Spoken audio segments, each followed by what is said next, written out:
రుచి అంటే జ్ఞాపకం వచ్చిందండి. మా గోదావరి రుచులు పొట్టెక్కలండి. మా కోనసీమయే. మడతకాజా మా తాపేశ్వరం అండి. గొట్టం కాజా కాకినాడ అండి. పూతరేకులు ఆత్రేయపురం అండి. ఆవకాయ, మాగాయ, అల్లం ఇంకా చాలా రకాల పచ్చళ్ళు. నారికిడి మిల్లు అని గోదావరి రొట్టె ఉంటదండి. పాలకొల్లు దెబ్బ రొట్టె ఉంటదండి. ఏమి రుచి అండి. మా రాజమండ్రిలో రోజు మిల్క్ అండి, అమృతమేనండి. మా అందరికీ గోదారమ్మ అంటే ఇష్టం అండి. కానీ మా గోదారమ్మకి ఇష్టమైనోడు మా వంశీ గారండి.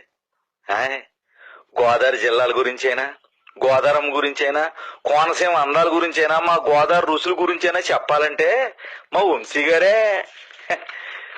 ఆడి తర్వాతనండి ఎవరైనా. మహానుభావుడు. కోనసీమని కాసి వడగట్టేయడండి ఆయన. ఏ హోటల్లో ఏది బాగుంటుంది అనేది ఆరు చెప్పినట్టు ఎవరో చెప్పలేరండి. ఇక మా అన్నవరం సత్యనారాయణమూర్తి పెహాదానికి చుట్టిన ఆకు కూడా నాకేస్తారండి.